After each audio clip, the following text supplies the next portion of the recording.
Welcome back for another episode of Around the Water Cooler with NED&R. Today it's me, Dehvynne, and Alexa. Hi. And today we are meeting with the Natural Resources Commission.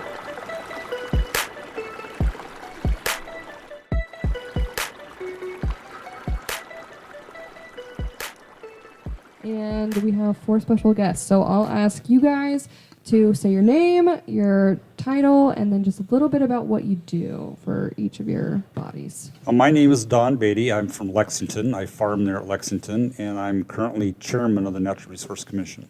My name is Jeff Steffan.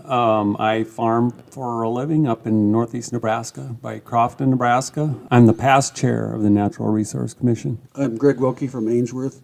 I farm up there and also raise livestock, and I'm currently the vice president of the commission. And I'm Scott Smathers from Lincoln, Nebraska.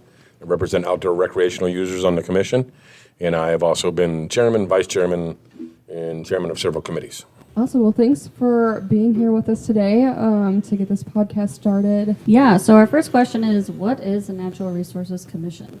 Like, I'm sure the people don't know what it is or what you do. Can you just give us, like, the elevator pitch? Well, the Natural Resource Commission is it's kind of an interesting joint project. There's 27 members on the commission. Approximately half of those are elected from natural resource districts across the state, representing different basins.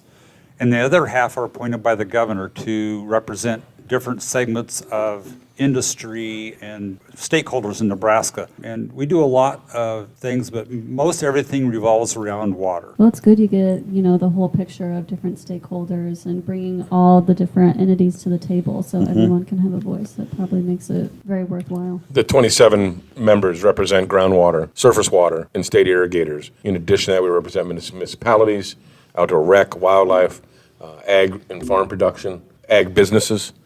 So we have a nice cross-section of 27 members that has to work in unison for the state's benefit on water issues. It sounds like that could be your guys' opener to a movie. That was good. And, I'd like to add that, we are like oversight to, to tax dollars that are, going into projects. It's that connection with the public that we have an oversight over the, funding. Yeah, I was going to say, it sounds like you guys all are really passionate about the work that you do, which is great when you have a committee of people trying to make sure that things are being done in the best interest of the state. So Yeah, a 27-member board is, when I first heard that was that big, I thought this is unworkable. There's no way it'll work.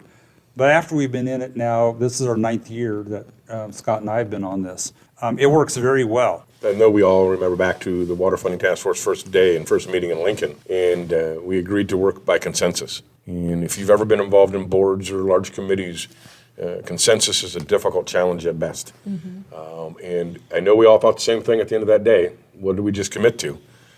But oddly enough, it was a grounding stone that put us all in the right frame of mind that we did work on consensus, and we still do to this day. Again, as Don said, I couldn't tell you who represents one anymore on the commission. I simply know they represent. So you all oversee various funds and responsibilities. Can you talk a little bit about those? Well, the big fund that we deal with right now is the Water Sustainability Fund. That probably consumes easily 75% of our time. This is a fund that was initiated 9 years ago, and roughly $11 million is appropriated every year by the unicameral for this fund. And then one of the tasks of our commission is to award these as cost share grants to different entities in the state, whether they're natural resource districts or municipalities or counties or rural water districts. So that's probably the largest one.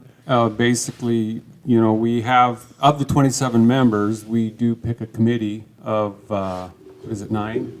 Yeah, of 9 members, and they are tasked with the work of ranking projects that come to us. We also oversee, not we, and I say that term, the staff, the DNR, Department of Natural Resources. In total, there's 7 different funding categories revolving soil and water. In reality, the DNR staff manages day-to-day operations on all of those, but they really have complete control and function of the 6, from the water well decommissioning fund, the soil and, got another name just went on my head. Soil Water Conservation. Yes, yep, and they generally provide us the details, the distribution levels, and the money available. we really don't get into a decisive factor of how those are done or what they're done because the staff does such a fabulous job. The Water Sustainability Fund is a grant process, again, that they submit applications. The scoring committee that they were speaking of spends about 40 hours, maybe 50 hours, most of them, individually scoring according to the state statute that was established in the bill. And it's from 0 to 6, depending upon which category. Then as a collective group, they get together and review those numbers. And they rank them 1 to whatever the number is. For example, this year, I know we have 17 applications that went to the Department of Natural Resources, and we're waiting for them to qualify those out before our scoring committee receives those sometime in June. Then they bring that back to the full commission with a recommendation of funding list. And we have to stay within the confines of our funding mechanisms of the $11 million a year. And so you have to be cautious of taxpayers' dollars. You have to be cautious of making sure the project stands up to the statutes, the goals of quality and quantity for water. The other funds we are aware of, but we really don't have much involvement on a day-to-day basis with them. You know, one example, the Soil and Water Conservation Fund, basically it is funded from general funds, and it involves soil and water conservation projects that go on in the NRDs. So we basically monitor it. Occasionally, we may have to vote something on, you know, what types of things that can be funded, but it's basically a monitor, and the staff lets us know what's going on with that. Yeah, a lot of the other funds, they are actually cost share funds that all the various NRDs in the state of Nebraska, they are the ones who do the nuts and bolts and Right. works of the applications. The funds just flow through, and statutorily, we have be reported to on those funds as a high level, but the Water Sustainability Fund is the one that we actually do control directly. And I would add to the Water Sustainability Fund, there is a scoring committee, but the rules for the scoring committee are really pretty black and white, that it really avoids prejudice, and they really have to answer the questions based off the facts, and so it's really a fair process. Yeah, I was just going to ask if any of the other funds were based on scoring or if they were based on monitoring, but it seems like it's Water Sustainability Fund is probably the biggest, so the most important to score because you're getting all these projects, all the money. You have to make sure that you pick the right ones. And then we have, after the fact that the grant's awarded, is the monitoring aspect. The staff handles those day-to-day operations and distributions for receipts.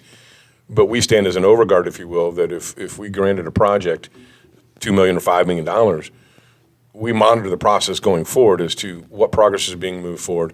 We talked about it today in our meeting that there are outside forces from federal to state level, endangered species, U.S. Fish and Wildlife Services, a lot of different factors that can either speed along or slow down a particular project. Our job is to monitor what is going on a quarterly basis, put a spark in if we need to put a spark in, or help where we can help. Because, again, we are talking about taxpayers' dollars. Mm-hmm. And we need to make sure they're being spent as they were asked for and we agreed to. I was going to say that the Water Sustainability Fund, the projects are all over the state, and a lot of these funds are also distributed all over the state. So if somebody was curious if one of these projects was close to them or they wanted to find more information about, you know, the commission, the projects, where would they go? Who would they need to talk to? The Natural Resource Commission has a website. On the commission website, there is a list of all the funds with explanations. And on the Water Sustainability tab, there's a longer list, and it does give a list of all the projects that have been funded. The other thing, there is a really cool link to a story map on that page. But that story map goes into a lot more explanation of some of the projects and how those projects are benefiting the general population. Well, I think that was all the questions that we had. Do you guys have any other final thoughts? Thank you for the opportunity. We hope that some people gain a little more passion or insight and join the team. Heck yeah. Yeah, well, thanks for talking to us. We appreciate it. Yeah, thanks, guys. Bye.